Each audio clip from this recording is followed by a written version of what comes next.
Have you ever imagined walking into a courtroom believing everything will go smoothly, only to realize that one small mistake could ruin the rest of your life? Have you ever feared that a judge might misunderstand your silence, the prosecutor might twist your words, or a simple facial expression could make the jury question your innocence? Most people never think about these things until the day they face the terrifying reality of the legal system.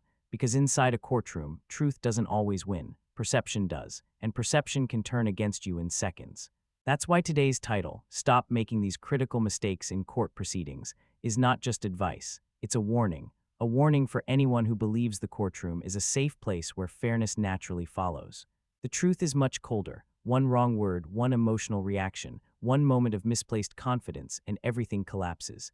And the thumbnail, Her Smile Vanished in SECONDS, captures the exact moment our story begins.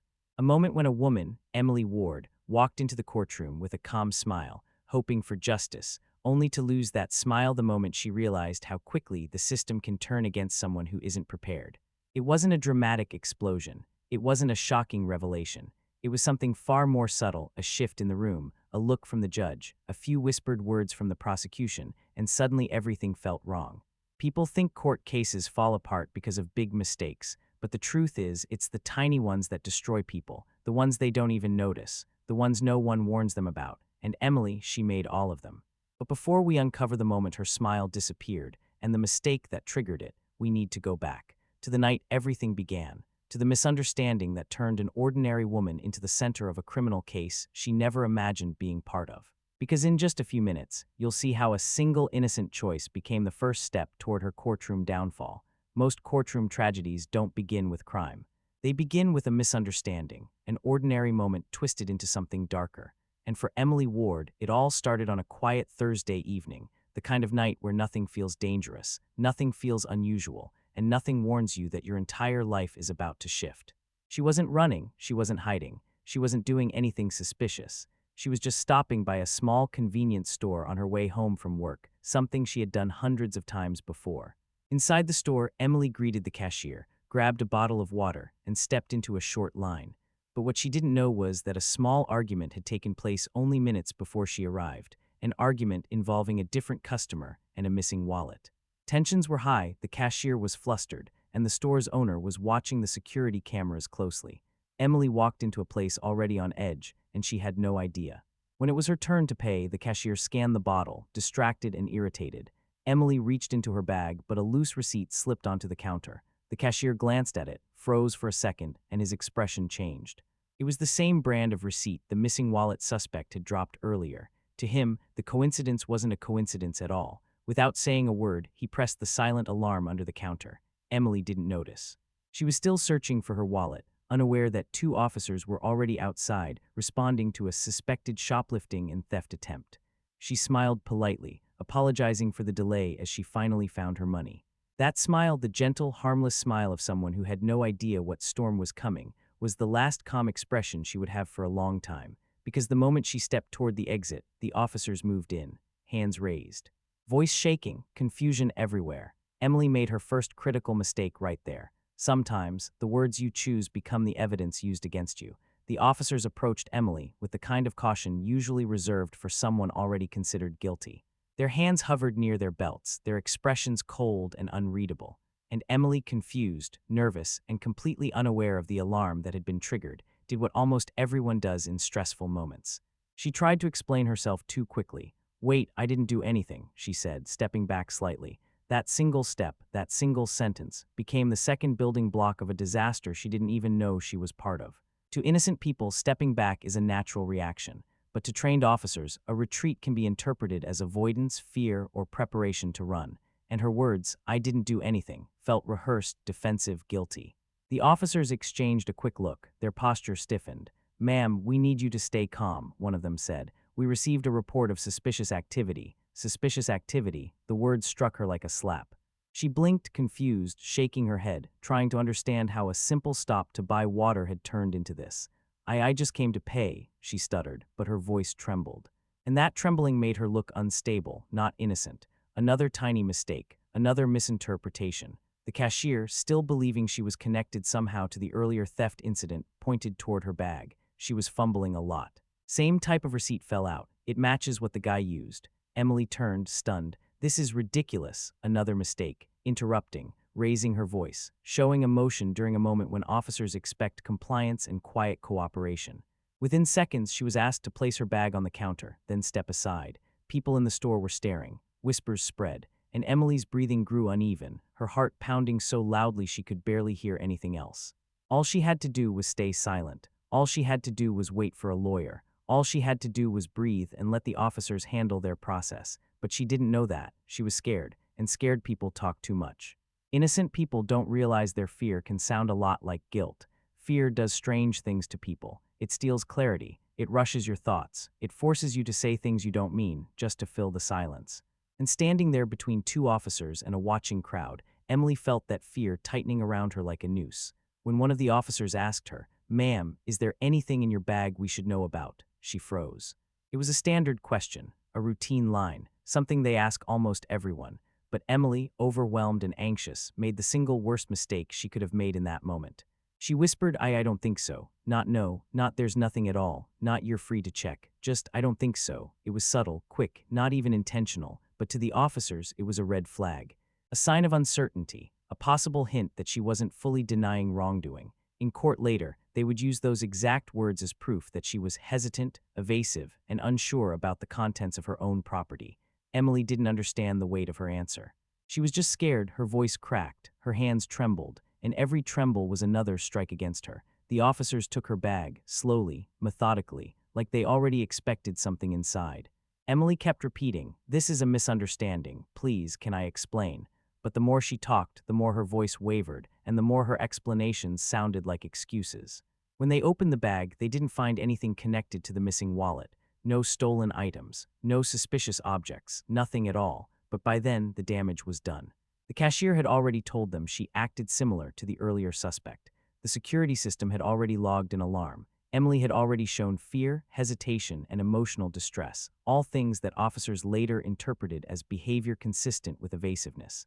And then came the final blow. The store owner stepped forward and said, "Check the cameras. I think she was near the counter when the wallet went missing earlier." Emily felt her stomach drop. She wasn't even in the store at that time, but the officers didn't know that, not yet. Sometimes the truth gets buried the moment a camera blinks. Emily stood frozen as the store owner led the officers into the small back room where the security monitors were mounted. The sound of the clicking keys, the hum of old electronics, the slow loading of footage, it all felt unreal, like she was watching someone else's nightmare unfold. But this was hers. And with every second, the walls felt like they were closing in. The owner rewound the footage to the moment where the missing wallet incident supposedly happened. The quality was poor, grainy, dull, and pixelated.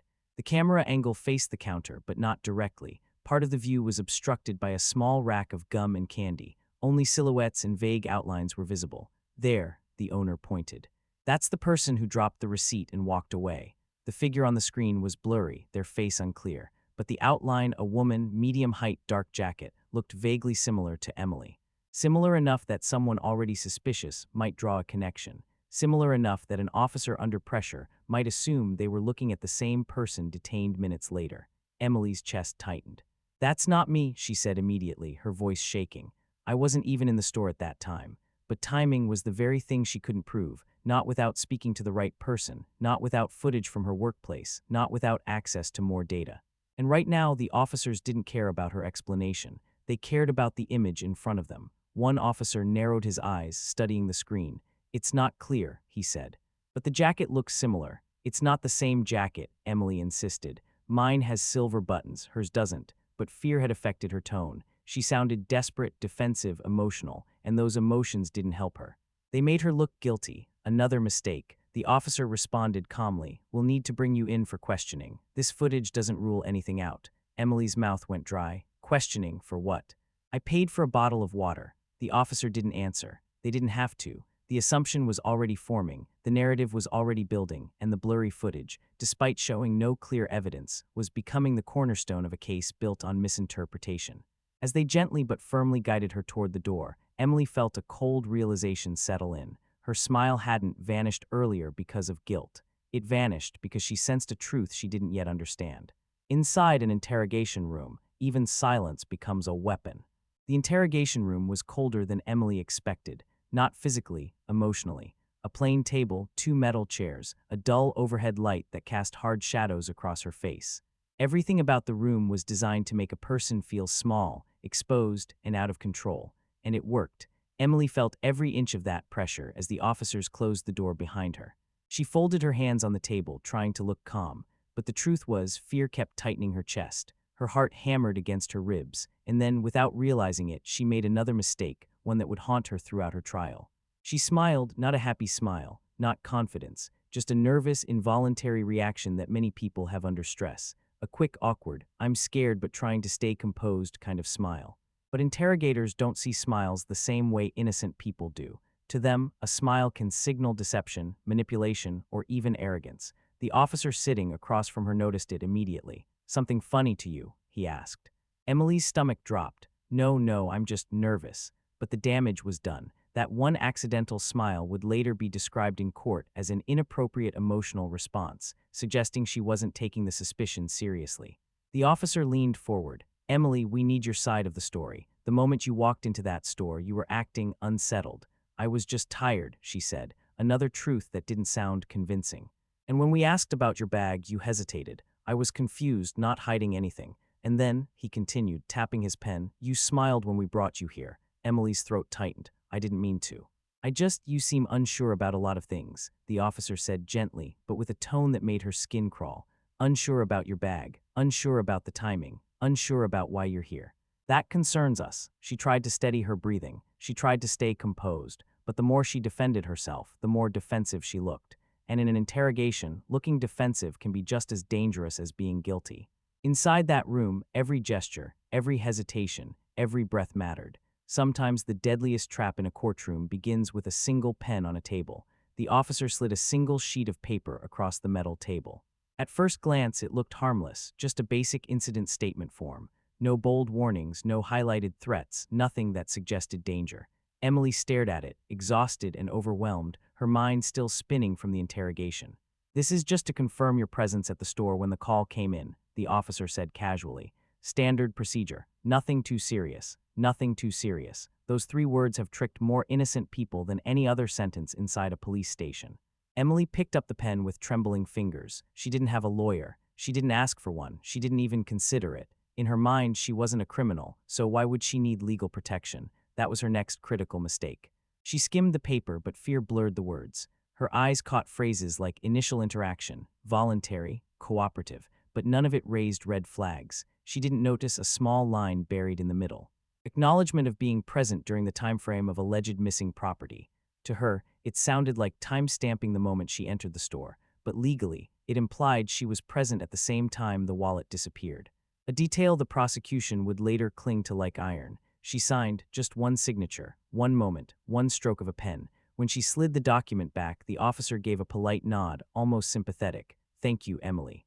This helps us move forward, not clear her, not resolve the misunderstanding, not release her. It helped them build their narrative." Within minutes, that sign form was added to a growing file, a file that now painted Emily as someone connected to the timeline of the alleged theft, even though she wasn't there when it happened. She didn't know she had just handed them the first piece of evidence that placed her inside the crime window. The officer stood up. "We'll just need to verify a few details. Sit tight, sit tight." The most dangerous words for someone who doesn't realize how quickly a story can turn against them. Because the worst damage in court isn't done by enemies, it's done by strangers who think they're helping. While Emily sat alone in the interrogation room, her hands cold and her breath shaky, something far more dangerous was happening just outside that door. A witness, someone she had never spoken to, never looked at, never interacted with, was giving a statement that would twist her situation into something she couldn't even recognize. Her name was Marlene Harris, a middle-aged woman who had been in the store earlier that evening. She wasn't connected to the missing wallet. She wasn't involved in the argument. She simply remembered something, a vague impression, a fleeting glance. A moment where she thought she saw someone acting strangely near the counter. But fear and assumption can be poison in a case like this. "I'm not completely sure," Marlene said, her voice slow and uncertain, "but I think the woman they brought in, I might have seen her standing close to the man who caused the trouble." "Did they interact?" the officer asked. No, not that I could see, but she looked tense, like she was watching the scene. Tense, watching, near the suspect. 3 words, none based on fact, all based on vague observation. But to investigators trying to make sense of the chaos, it seemed significant. The officer wrote down her statement, and with each sentence, the net tightened around Emily. "What made you think she was tense?" he asked. "Well, she kept touching her bag," Marlene replied, clutching it like she was hiding something. What Marlene didn't know was that Emily always held her bag tight. It was an old habit, something she did without thinking. But inside a police report, that harmless gesture transformed into suspicious behavior. By the time Marlene finished speaking, her vague recollection had been shaped into something more solid, a witness observation, neatly written, carefully worded, ready to be used in court. Meanwhile, in the interrogation room, Emily was losing hope. She felt abandoned, trapped, and increasingly desperate. And when an officer finally stepped back inside, she looked up with a weak, worried smile, the last fragile piece of her confidence. But then he said the words that shattered her expression completely. "Emily, a witness says they saw you near the suspect earlier." Her smile vanished instantly. Everything inside her went cold. Sometimes the person you trust to protect you becomes the reason your defense falls apart.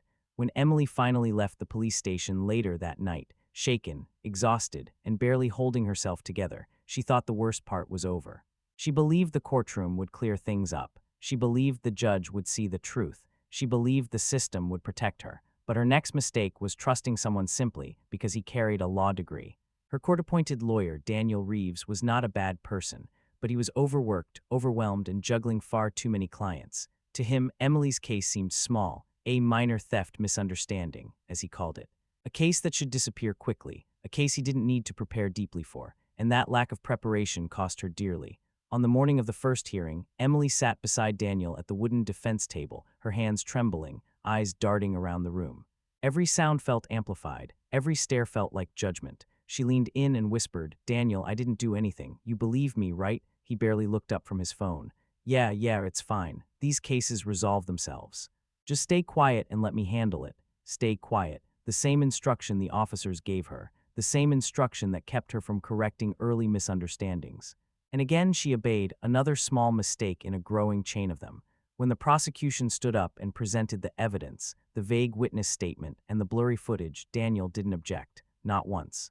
Not even to challenge how unclear the camera angle was. Not even to question the witness's uncertainty. He simply nodded along, waiting for his turn. The judge raised an eyebrow. "Mr. Reeves, do you contest the timeline the prosecution is presenting?" Daniel shrugged.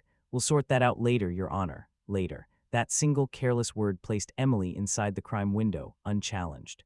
In legal terms, silence often equals agreement. By not objecting, by not questioning the timeline, Daniel accidentally validated the prosecution's theory. Emily felt her heartbeat spike. She looked at him, hoping he would fix it, but he didn't notice her panic. He didn't notice the judge's shifting tone. He didn't notice that the case was no longer a small misunderstanding. It was becoming a narrative. One she was losing. Sometimes the evidence that could save you stays buried because the wrong person forgets to look for it.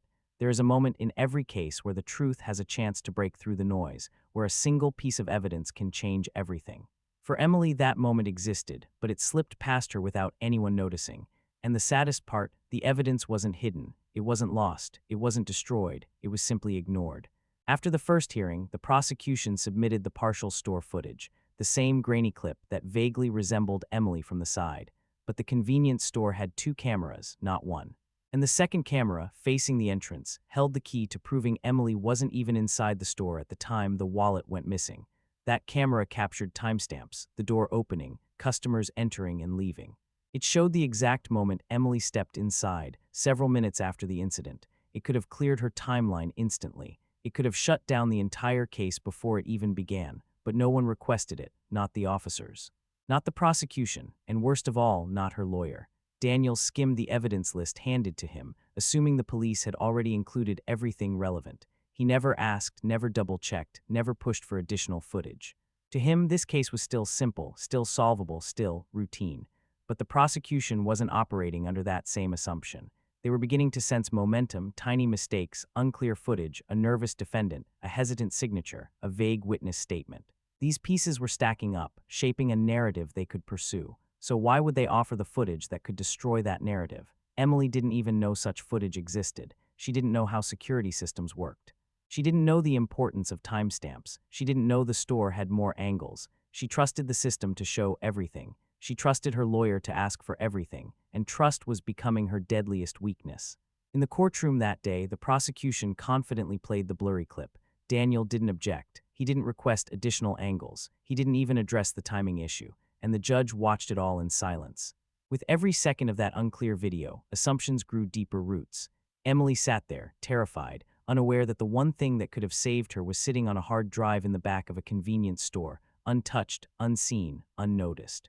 Trials aren't lost in verdicts. They're lost in the silent moments no one pays attention to. Confusion is dangerous in a courtroom because when the truth becomes unclear, someone else can shape it into whatever serves their purpose. And that's exactly what the prosecution did next. They didn't need solid proof. They didn't need a clear face on the footage. They only needed a narrative strong enough to make the jury hesitate. Doubt, after all, is the most powerful weapon when used in reverse. Miss Clayton stepped forward with slow, confident steps, her expression calm but her voice sharp enough to cut through the silence. "Ladies and gentlemen of the jury," she said, gesturing toward the screen, "you've seen the footage. You've heard the testimony, and while we cannot confirm with absolute certainty that the woman in the video is Emily Ward, what we can say is that the similarities are undeniable, subtle, strategic, dangerous." She continued, same height, same build, same style of jacket, and most importantly, present in the store during the suspicious activity window. Daniel finally stood to object, but his objection was weak, half-hearted, and immediately overruled. Miss Clayton nodded politely and continued, "Now, let's address the defendant's behavior." She hesitated when questioned. She stepped back from officers. She smiled during interrogation. She admitted to being overwhelmed and confused, which suggests her recollection may not be reliable. She wasn't presenting evidence. She was weaving a story that made Emily look unpredictable, a story that made coincidences look intentional, a story that made nervousness look like guilt. Then she delivered the line that shifted the entire room. People who plan small thefts don't think like hardened criminals. They don't run. They don't fight, they rely on blending in, acting confused, appearing harmless. That's the pattern we see here. Pattern. That word echoed through the courtroom. Emily felt her throat tighten. She wanted to scream that she was innocent. She wanted to stand up, point at the screen, explain everything again. But she stayed frozen, terrified to make another mistake. Harold, the biased juror, nodded slightly, as if something finally made sense to him. And Detective Hale sat stone still, grateful the prosecutor had covered for his oversight, and more terrified than ever that someone might still uncover his hidden error. Emily sat there helpless, as the prosecution twisted coincidences into connections and connections into a trap she couldn't escape. Because even the innocent eventually break, and when they do, the courtroom rarely forgives it. Pressure does not break all at once. It builds quietly, slowly, tightening around the ribs until breathing feels like drowning. Emily had been holding herself together through fear, confusion, humiliation, and accusation. But no one, not even the strongest, can remain silent forever while their truth is twisted into something unrecognizable. And in that courtroom, Emily finally reached her breaking point. It started with a simple moment. Miss Clayton repeated the phrase "pattern of behavior" for the third time. She pointed at the footage again, emphasizing Emily's confusion. She reminded the jury of Emily's smile. She repeated the witness's vague statement. Every word felt like a hammer striking the same bruise. Then the prosecutor said something that pierced far deeper than anything else. "This is not the behavior of someone wrongly accused. This is the behavior of someone who made a small mistake and is now trying to hide it." Emily flinched. A small mistake, trying to hide it. Her breath hitched. Her heart pounded. Her hands trembled so violently she had to grip the edge of the table. And as the prosecutor continued, piling more assumptions on top of each other, something inside Emily snapped. She stood up, not aggressively, not violently. Just suddenly, like a reflex, like a drowning person gasping for air. "That's not true," she cried out. The courtroom froze. Her voice cracked. Tears welled up. Her chest heaved with panic. "I didn't take anything. I wasn't even there when it happened. This is all wrong," Daniel whispered sharply. "Sit down, Emily. Sit down now." But she couldn't. "I didn't lie. I didn't smile because I thought this was funny. I was scared. I was terrified." "None of you understand, Miss Ward," the judge warned. "Control yourself." But she was past the point of control. Her fear had spilled over into desperation, every emotion pouring out at once. To her, this was truth. To the jury, it looked like instability. Harold, the biased juror, leaned back with a grim expression, seeing her panic not as innocence, but as guilt cracking under pressure. It was the worst moment for an outburst. And the courtroom absorbed it like fuel. Miss Clayton didn't even need to speak. Emily's breakdown had done the damage for her. Emily sank back into her seat, face buried in shaking hands, realizing too late the harm she'd caused. Because once the world sees you break, they never forget it. even if you're innocent. In the age of fast headlines and even faster judgment, a courtroom outburst is never confined to the courtroom. It leaks out through whispers, through reporters, through social media, and mutates into something far more damaging than the truth. And Emily's emotional collapse was exactly the kind of moment that hungry media outlets look for. Raw, dramatic, and easy to twist. Within hours, her story was no longer a quiet legal misunderstanding. It had become a narrative. Local reporters waiting in the hallway had caught just enough to build a story, and by evening, the headlines spread like wildfire. Woman erupts in courtroom over theft case. Accused shoplifter breaks down during testimony. Unstable behavior raises questions in small-town theft trial. None of the headlines mentioned that she was overwhelmed. None mentioned the confusing evidence. None mentioned her innocence. They only mentioned the moment she lost control. Talk shows discussed it. Online forums speculated about it. Comment sections filled with people who had never seen her, never heard her story, but who felt confident enough to judge her anyway. She's guilty. She's faking it. She's hiding something. Why would an innocent person panic like that? Emily sat in her small apartment that night, watching the coverage with shaking hands. Each headline cut deeper. Each comment made her question herself, and each mention of her breakdown felt like the world was turning against her. Her phone buzzed nonstop, friends confused, relatives shocked, strangers sending cruel messages. Emily turned it off, curled into herself, and tried not to cry again, but the weight was unbearable. The worst part wasn't the judgment itself, it was the fact that the jury wasn't isolated. Despite strict instructions to avoid media, jurors always hear things, through whispers, through relatives, through headlines they accidentally glimpse. And in cases built on perception, even one biased impression can shift everything.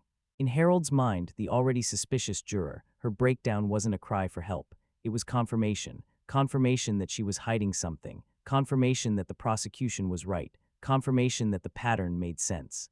Emily didn't know it, but her public image had become another piece of evidence, one she could not defend against. Sometimes the truth comes too late, and sometimes it arrives exactly when someone needs it most, but no one wants to hear it. While Emily felt the world closing in on her, someone else had quietly begun fighting for her, her older brother Michael. He wasn't a lawyer, he wasn't a detective, and he had no experience with legal systems. But he had something just as powerful. He refused to believe his sister could ever do what she was being accused of, and unlike Emily, Michael wasn't afraid to question things. After seeing Emily's breakdown on the news, he took time off work, drove straight to the convenience store, and asked the owner for permission to review the backup files for all the cameras. At first, the owner resisted, claiming everything had already been sent to the police, but Michael persisted, calmly explaining that Emily's entire future depended on this. Eventually, the owner gave in. Michael went into the back room, where old hard drives and memory cards were stored in a dusty plastic bin. Some were mislabeled, others not labeled at all. It was a mess, the kind of messy oversight that creates courtroom disasters, just like Emily's case. As he sifted through the files, he found something strange, a third camera folder, a folder no one had mentioned, not the police, not the prosecution, not even Emily's defense. It was the outside camera, the one facing the parking lot. Michael opened it. What he saw made his heart stop. A man in a gray hoodie was walking out of the store at the exact time the wallet went missing. He wasn't Emily. He wasn't even remotely similar in build or appearance. And more importantly, he got into a car with a license plate clearly visible under the street lamp. Michael zoomed in. The numbers were readable. This wasn't just proof that Emily wasn't involved. This was proof someone else was. He rushed outside, trembling with adrenaline. He couldn't believe what he found. How had this footage gone unnoticed? Why hadn't the police retrieved all angles? Why had no one questioned the incomplete evidence? But the real question hit him even harder. Would the court even care now? Emily had already been painted as unstable, already labeled suspicious, already damaged in the public eye. Would this late discovered footage be enough to undo the narrative already built against her? Michael didn't know, but he knew one thing with absolute certainty: he had to try. Because sometimes the truth threatens people who built their careers on keeping it buried. Michael arrived at the courthouse the next morning with the flash drive clutched tightly in his hand. His heart raced with a strange mix of hope and fear, hope that this footage could finally save his sister, and fear that nobody would listen. As soon as he spotted Daniel, Emily's lawyer, he hurried toward him.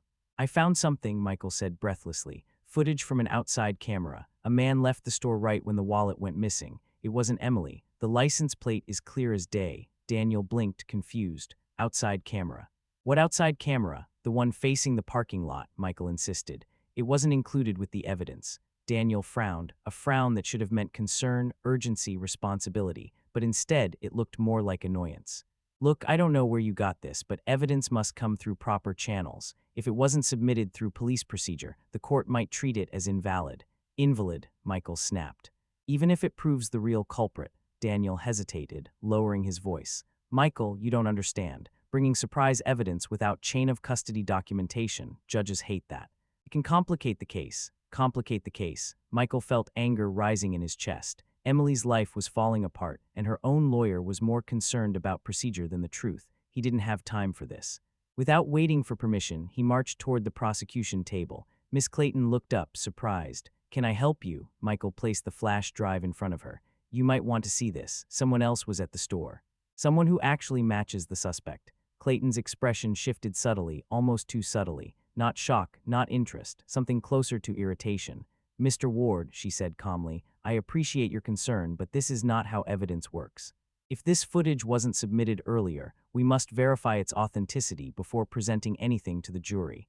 Detective Hale, standing behind her, stiffened when he heard outside camera. His jaw tightened. His eyes flicked away quickly, too quickly. He already knew. He knew he never pulled that footage. And now he was terrified someone else had found it. But instead of looking guilty, he stepped forward with a rehearsed tone. We'll review the flash drive later. Right now, we need to proceed with the scheduled testimony. Michael stared at him, realizing something chilling. They weren't ignoring the footage because it was inconvenient. They were ignoring it because it threatened their narrative. He stepped back as the hearing resumed, his fists shaking. If this didn't reach the judge soon, Emily was in even deeper danger than he feared. Because when buried truth finally hits the surface, it doesn't calm the room, it detonates it. Courtrooms look neutral on the surface, polished wood, quiet halls, a judge sitting above everyone like a symbol of fairness. But anyone who has ever been on the wrong side of a misunderstanding learns a brutal truth. Courtrooms are shaped by perception long before facts ever catch up, and Emily was stepping into a game she didn't even know she was playing. Judge Merrick was known for being strict, efficient, and impatient with cases that he felt wasted court resources. He handled dozens of hearings every week. To him, every defendant who walked in looked like another problem waiting to be sorted out. And when a case came in with theft suspicion, witness observations, and uncertain defendant responses, his mind quietly filed it away as something simple, something routine, something likely guilty. Courtroom politics aren't written in books. They live in small gestures, a prosecutor giving a nod, a judge raising an eyebrow, a defense lawyer appearing rushed, a defendant looking anxious. These tiny signals create an atmosphere, a tone, a direction. And from the moment Emily sat down at the defense table, the atmosphere was not on her side. She kept her hands tight in her lap, shoulders hunched, eyes darting nervously.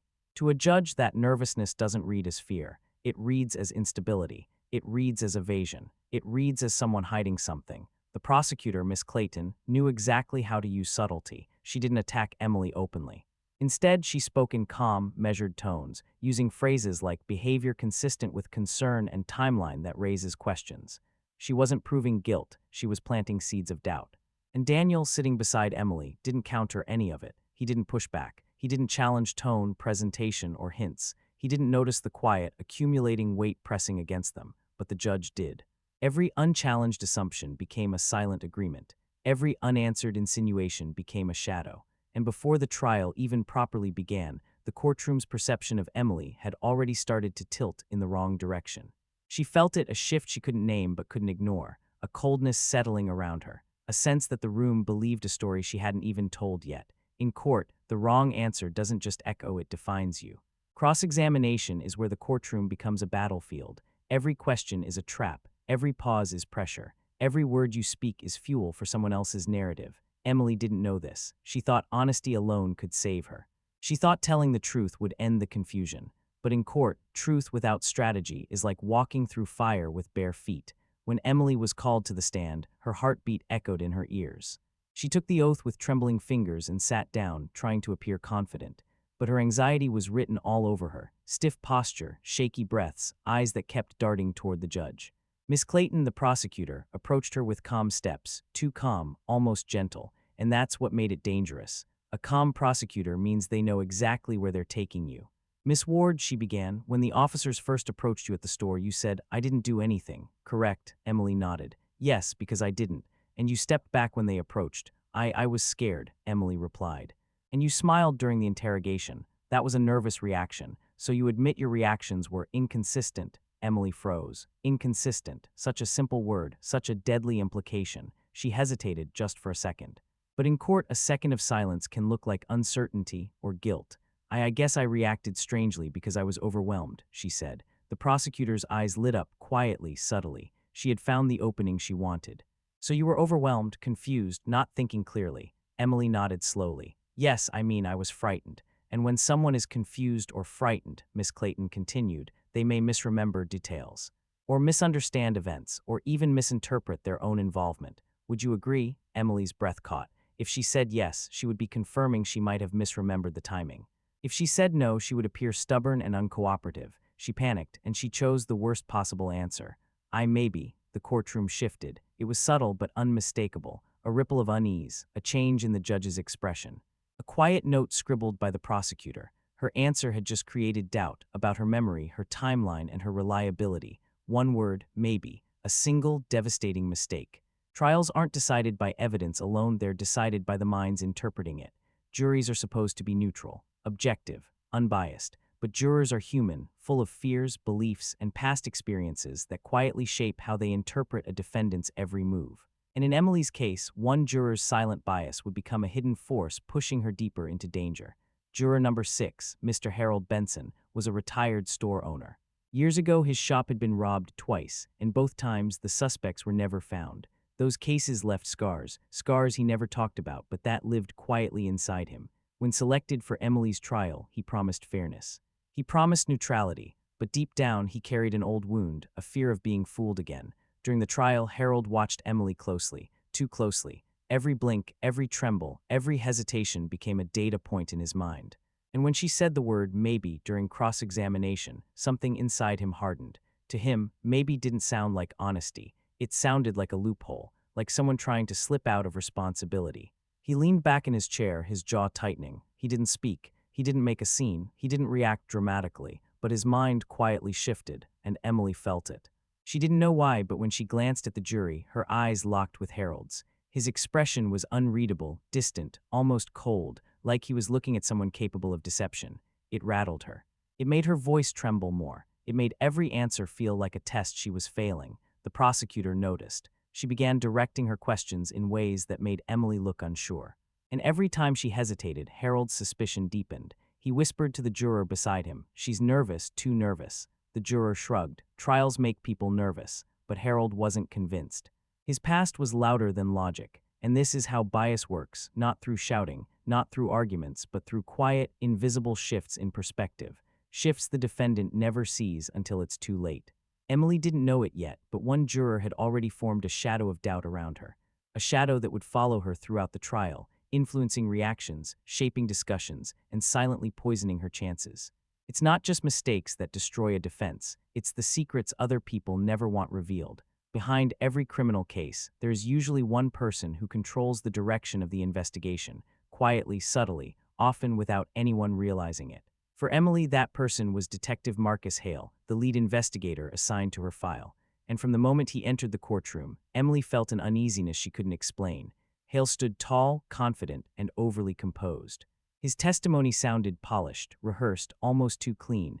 Every word felt like it had been practiced in front of a mirror. Prosecutors love officers like him, calm, steady, authoritative. Judges trust them, jurors admire them, and defendants fear them. But there was something about Hale that no one in the courtroom knew. He had made a mistake of his own, a mistake he was desperate to bury. When the police responded to the convenience store alarm, Hale was the one who initially reviewed the security footage. But instead of checking all camera angles, he had only scanned the one showing the counter, ignoring the entrance camera entirely. In his rush, he failed to notice that Emily entered the store after the incident. And now, during the trial, admitting that oversight would weaken the prosecution, it would expose carelessness. It could even get evidence thrown out. So Hale did what many officers quietly do when they fear professional embarrassment. He doubled down on his original assumptions. He avoided mentioning the second camera. He emphasized Emily's hesitant responses. He highlighted her nervous body language. He described her smile as an unusual emotional reaction. Every detail he shared pushed the narrative further away from the truth and closer to the conviction he didn't want to lose. Emily watched him testify, feeling the weight of his confidence crush her. He spoke like someone who had everything figured out, someone who believed what he was saying, someone the jury would trust without question. But behind that calm exterior, Hale's mind raced. He prayed no one asked about footage retrieval procedures. He prayed the defense didn't request the missing camera. He prayed his early mistake stayed hidden. Emily sensed something was off, but she didn't know what or why. All she felt was a tightening dread in her chest, because sometimes when the truth finally appears, it doesn't clear the fog, it thickens it. For days, Emily felt like she was drowning inside a storm she didn't create. But then, unexpectedly, something shifted. A junior clerk from the court's evidence department delivered a message to the prosecution and defense. Additional footage from the convenience store had been located. The clerk wasn't sure why it hadn't been included earlier, only that it had been mislabeled in the system. Daniel, Emily's lawyer, barely reacted. He assumed it was nothing important. But Emily felt a faint spark of hope. Maybe this was the breakthrough. Maybe this was the missing proof that would finally show the real timeline, finally prove she wasn't in the store during the wallet incident. The judge ordered a short break so the footage could be reviewed. When everyone returned, the room felt different, curious, tense. The footage began to play. This time, it wasn't from the blurry side camera aimed at the counter. It was from a slightly better angle near the entrance, still grainy, still low quality, but clearer than before. The timestamp showed customers coming and going, one man leaving in a hurry, two teenagers entering, and then a woman. A woman who looked like Emily at a distance, the same build, the same hair color, the same kind of jacket. But here was the problem. The footage was too fuzzy to confirm it was her, and too similar to rule her out. The courtroom held its breath. "Is that you, Miss Ward?" the prosecutor asked, her tone controlled. Emily squinted at the screen, her heart pounding. "No, that's not me. I wasn't there yet." The prosecutor tilted her head slowly. "But you can see why someone might mistake this person for you. It wasn't a question. It was a trap." Emily hesitated, just 1 second, but that second was enough. Harold, the biased juror, leaned forward. Detective Hale avoided eye contact, and Daniel still said nothing. The judge watched carefully. The video continued. The woman on screen briefly lifted her arm, revealing a jacket sleeve nearly identical to Emily's, not exact, but close enough to fuel doubt. Instead of clearing confusion, the footage deepened it. Instead of proving Emily's innocence, it made everything look tangled and suspicious. Her stomach twisted, her hands went cold. Hope slipped away again, like sand through fingers, because when the truth becomes blurry, the wrong story easily becomes the believable one. Michael wasn't done fighting. Even if the prosecution brushed him aside and the detective tried to downplay the evidence, he knew that flash drive could change everything. He cornered Daniel during a recess, his voice low but trembling with frustration. "You need to present this," Michael insisted. "If you don't, I will." Daniel finally realized he couldn't keep ignoring him. Or maybe he realized his own reputation was now on the line. Either way, when court resumed, he stood with a nervous glance at the judge. "Your Honor," Daniel began, clearing his throat, "the defense has recently obtained additional footage from the convenience store footage that may significantly impact the timeline of events." The courtroom shifted instantly. Conversations hushed. Jurors leaned forward. Even Miss Clayton's pen stopped mid-stroke. Judge Merrick narrowed his eyes. "Additional footage. From where?" Daniel hesitated, a hesitation that made him look unprepared, unsure, almost reckless. "From an exterior security camera that was not included in the initial evidence package." A ripple of murmurs spread across the room. Clayton stood. "Your Honor, the prosecution has not been provided this footage through proper channels. We object to its use until authenticity and chain of custody are verified." Daniel rushed to respond. "But the footage clearly shows another individual leaving the store during the relevant timeframe." Detective Hale cut in sharply. "Your Honor, we cannot confirm the source of this footage. Allowing it now would undermine the procedural integrity of this trial." That last line was calculated, carefully chosen, and it worked. Judge Merrick raised a hand, silencing the room. "Mr. Reeves, how did you obtain this footage?" Daniel froze. For the first time in the entire case, he looked truly afraid. "It was provided by the defendant's brother, who recovered it directly from the store's backup system." The judge's expression hardened. "So this footage was not handled through official channels. It was not documented. It was not verified by law enforcement." Michael stood up from the gallery. "Because law enforcement missed it, because they didn't pull all the cameras. They ignored the one that shows who actually left the store." "Sir," the judge warned, "sit down or you will be removed." Michael sat, breathing hard, helpless and furious. Judge Merrick finally delivered his decision. "The court will temporarily withhold this footage until authenticity, timestamp accuracy, and proper chain of custody are established. It will not be shown to the jury at this time." Emily felt the floor drop beneath her. The evidence that could save her had just been benched. The truth was being delayed again, and time was running out. Even when evidence is silenced, the truth still leaves a scent, and sometimes the judge can smell it.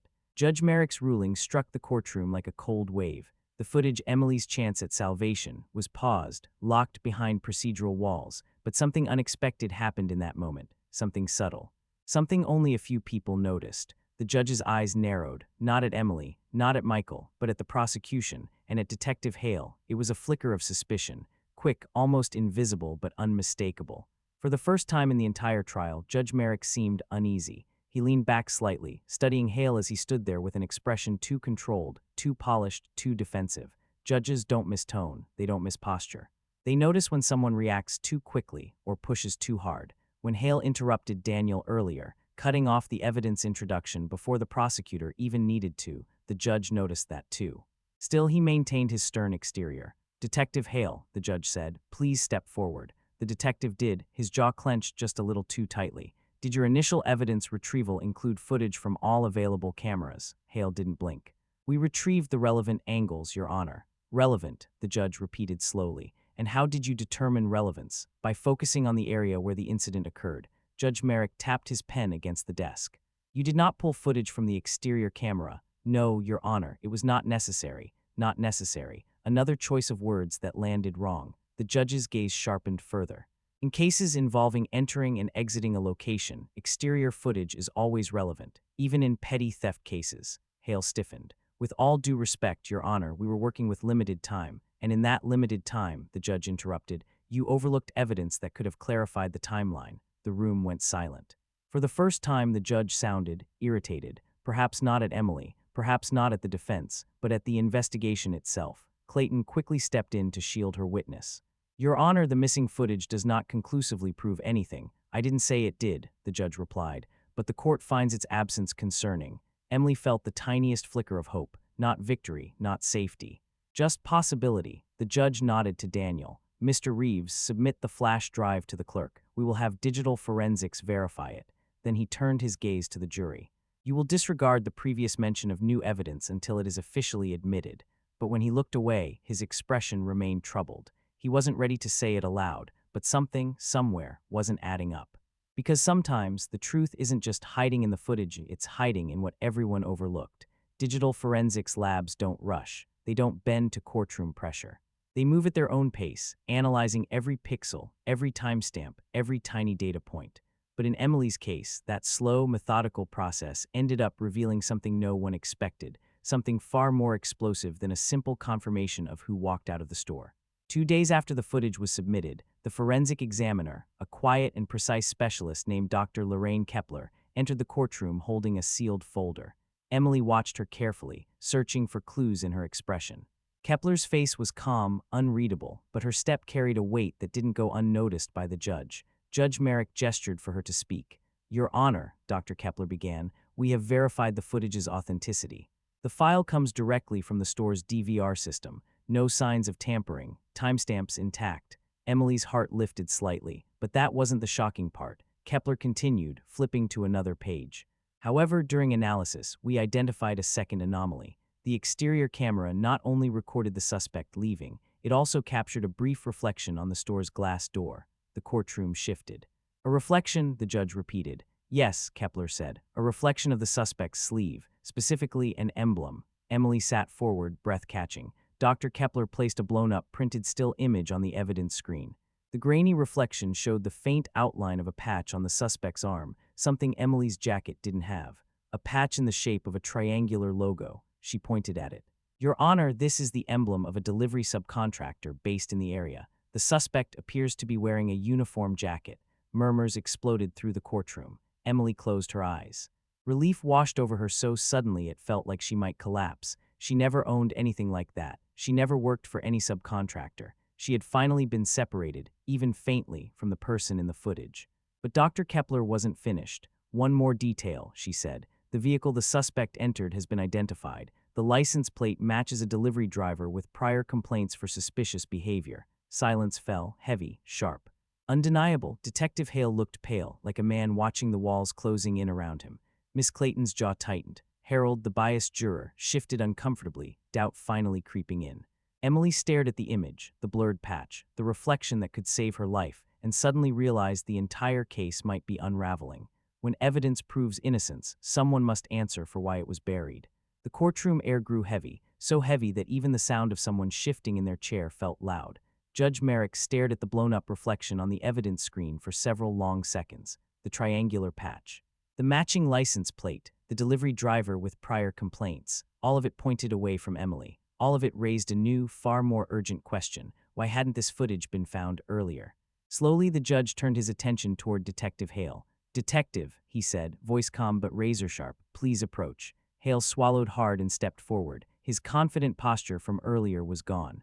His shoulders were tense, and his eyes didn't hold the same steady certainty he carried since the beginning of the trial. "Detective Hale," the judge continued, "the exterior camera footage has proven relevant, critically relevant. Explain to this court why it was not collected during your initial investigation." Hale cleared his throat. "Your Honor, at the time, we focused on the interior of the store, where the incident occurred. That doesn't answer the question," the judge replied. "Why was the exterior footage not retrieved?" Hale hesitated. A dangerous hesitation. "Your Honor, we were under time constraints. The store owner assured us everything important was captured by the interior cameras, so you relied on someone else's assumption," the judge interrupted. "Rather than verifying the evidence yourself," Clayton quickly stepped up. "Your Honor, the detective acted in good faith." "I wasn't speaking to you, Miss Clayton," the judge said firmly. Clayton fell silent. All eyes shifted back to Hale. "Detective," the judge said, leaning forward, "did you, at any point, view or even attempt to view the exterior footage?" Hale opened his mouth, then closed it. Emily watched him struggle. The truth was written all over his face.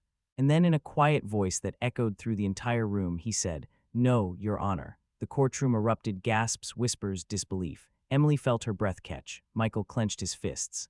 Harold, the biased juror, looked shaken for the first time. Judge Merrick raised a hand, restoring silence. "This is not a small oversight, detective," he said. "This is a failure that may have led to an innocent person being prosecuted." Hale's face turned rigid, but beneath it, panic flickered. Clayton tried to intervene. "Your Honor, this does not automatically prove Miss Ward's innocence." The judge cut her off again. "But it does prove the investigation was incomplete, perhaps negligently so." Emily felt hope, real hope, for the first time. But she also knew something else now. If the detective compromised the investigation once, what else was he hiding? Because when the truth finally surfaces, it rarely comes alone. The courtroom had already been shaken by the revelation of the missing footage, but no one was prepared for what came next. With the judge openly questioning the integrity of the investigation, tensions were boiling. The prosecutor kept her composure, but her eyes darted toward Detective Hale with growing concern. Something was unraveling, and it wasn't Emily, it was the case itself. Judge Merrick leaned back, fingers steepled, deep in thought. Then he turned to Dr. Kepler again. "Doctor, in your analysis of the exterior footage, did you review the full timestamp sequence?" "Yes, Your Honor," she replied. "I reviewed an additional 15 minutes before and after the incident." "And did you observe anything else of significance?" Dr. Kepler hesitated, not uncertain but careful. "Yes, there is more." A murmur rippled through the courtroom. She pulled up another screenshot, this one from a few minutes after the wallet incident. The same delivery driver was visible again, this time returning to the store, pacing near the entrance, and speaking to someone on his phone. His body language was frantic, nervous, nothing like the calm innocence the prosecution originally implied for the so-called suspect near the counter. Judge Merrick frowned. "Why was he returning?" Kepler answered. "Audio wasn't captured, but based on body language and timestamps, it appears the man was looking for something, likely the missing wallet." The courtroom reacted instantly.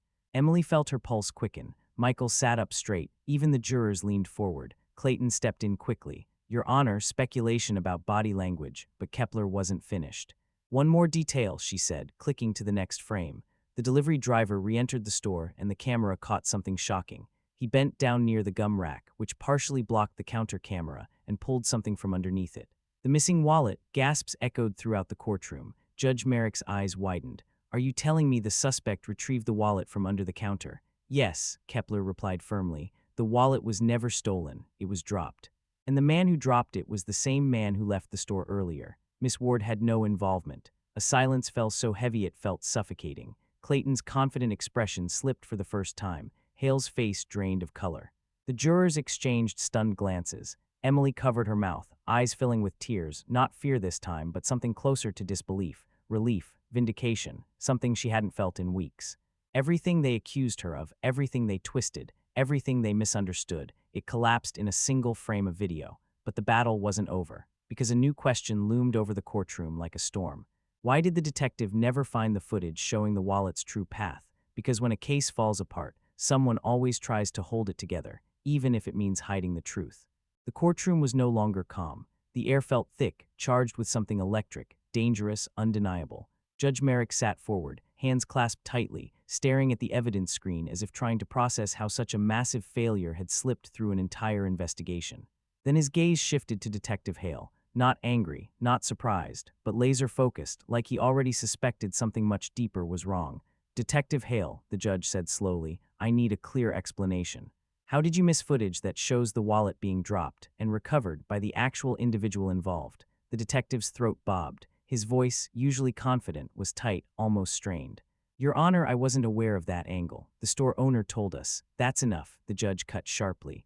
"I am asking you, did you or did you not thoroughly review all collected footage?" Hale clenched his jaw. "No, Your Honor. And did you verify that all cameras were functioning at the time of the incident?" "No." "Did you ask the store owner about the number of cameras before retrieving evidence?" Silence. Then softly, "No," whispers erupted. Jurors exchanged stunned looks. Even Clayton looked shaken, her case slipping through her fingers, but the judge wasn't finished. "Detective," he said, voice dropping lower, "did you know about the suspect's license plate matches and prior complaints?" It was a direct question. A deadly one. Hale's shoulders twitched. I may have seen the complaint file," he admitted, "but it seemed unrelated at the time." Judge Merrick leaned forward. "Unrelated." The man matched the timeline, the vehicle, and the footage. "Yet you pursued Miss Ward with no conclusive evidence and ignored a lead pointing to someone with a history of suspicious behavior." The courtroom froze. Hale's silence was the only answer needed. Clayton stepped up quickly, her voice escalating. "Your Honor, this oversight does not prove intentional misconduct." "Enough," Merrick snapped. His voice boomed through the room. "This court will determine the nature of the misconduct after reviewing all details." Emily watched Hale's face crumble. The composed detective was gone. In his place stood a man cornered by his own errors, or something darker. Because one detail still didn't make sense. The exterior footage wasn't mislabeled. It wasn't corrupted. It wasn't missing. It was never pulled from the system. Not by accident. Not by oversight. Someone chose to leave it behind. Emily's stomach twisted. Michael's eyes widened. And the judge, now fully alert, knew something else was hidden beneath the surface. Because mistakes happen, but some mistakes are far too convenient to be accidents. The courtroom was unraveling faster than anyone expected. Judge Merrick, now visibly disturbed by the revelation of ignored evidence, called for an extended recess. Not a short break, not a routine pause. A formal delay, one that signaled something serious was brewing beneath the surface. "The verdict is postponed until further review," the judge announced. "This court needs time to examine the full scope of investigative failure." Gasps rippled through the room. Emily felt her knees weaken. For weeks, she had been painted as unstable, unreliable, suspicious. Now the judge was finally acknowledging that the instability might not be hers, but the system's. The prosecution huddled frantically at their table. Clayton whispered heatedly with her team, flipping through documents as if searching for something, anything, that could keep their case afloat. Their confidence had evaporated. Their narrative was collapsing, and most importantly, their star witness, Detective Hale, was no longer trustworthy. Emily's lawyer Daniel looked overwhelmed, his earlier carelessness now replaced with panic.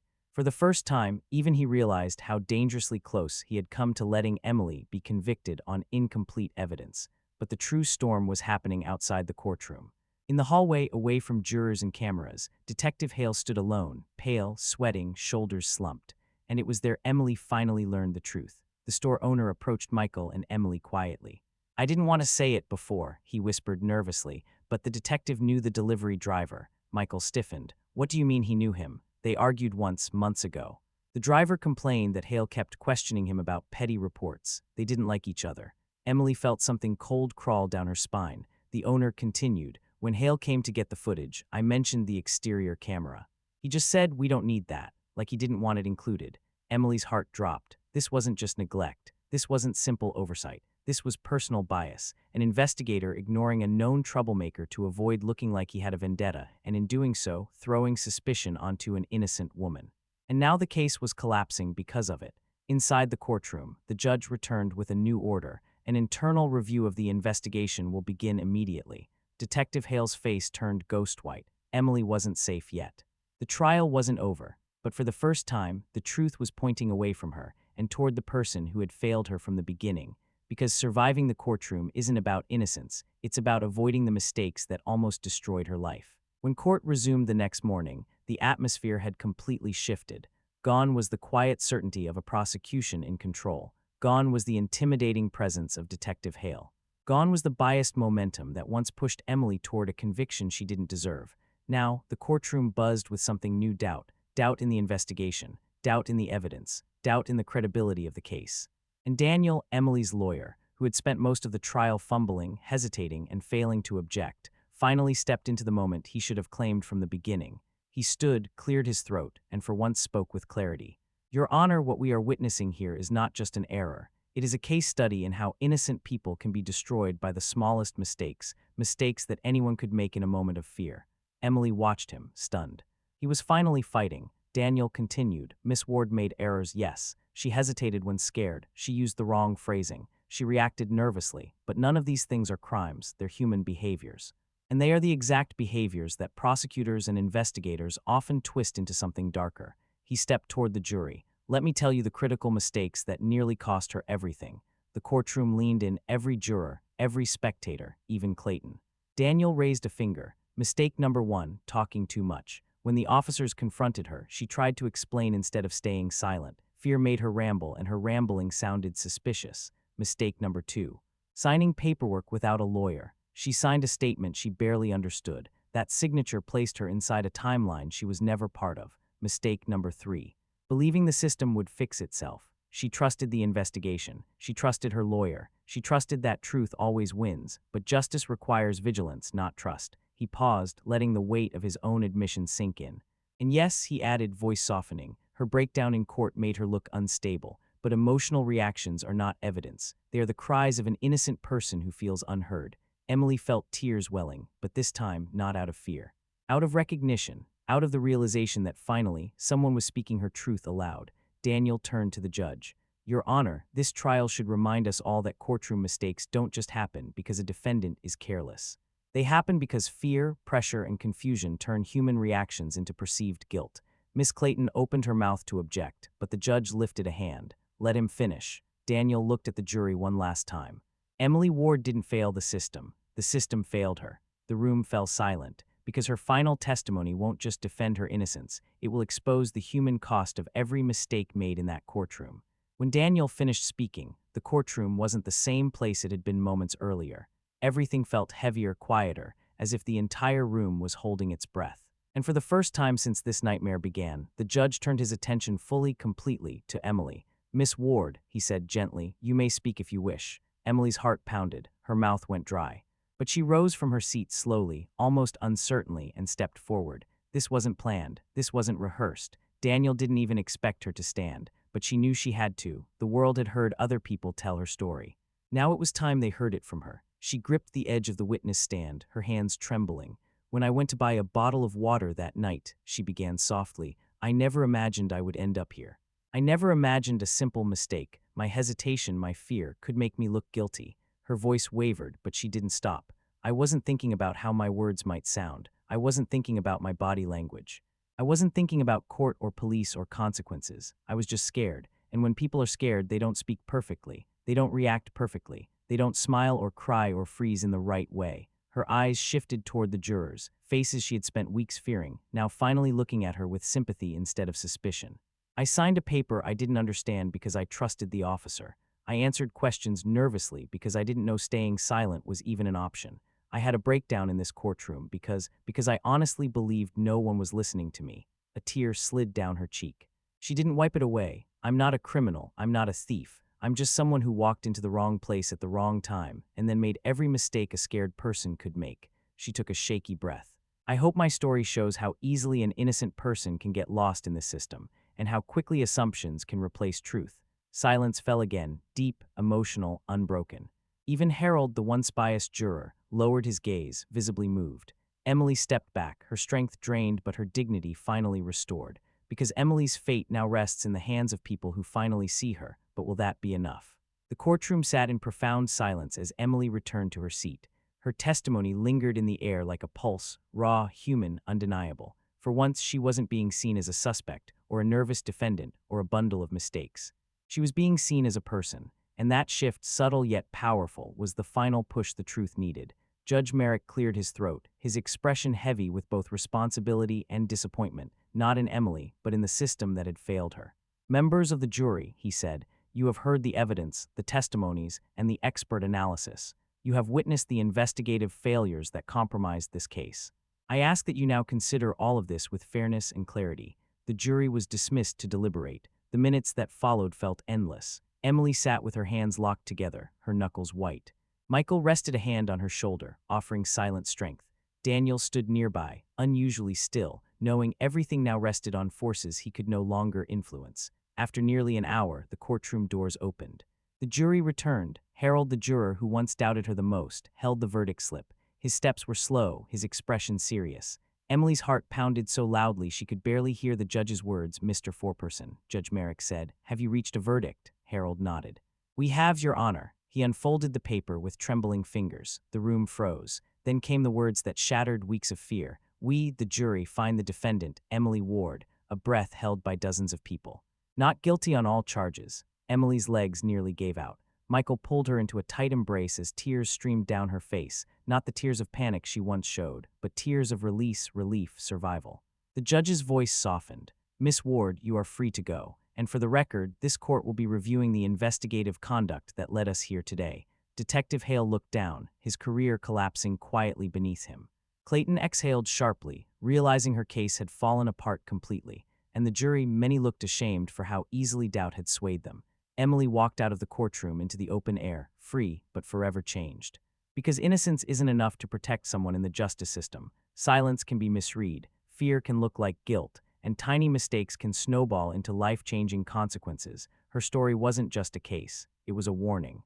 A warning every viewer needed to hear. Because the truth is simple. Anyone, yes, even you, could become the next Emily unless you know how easily the wrong reaction, the wrong word, or the wrong assumption can destroy your life in a courtroom.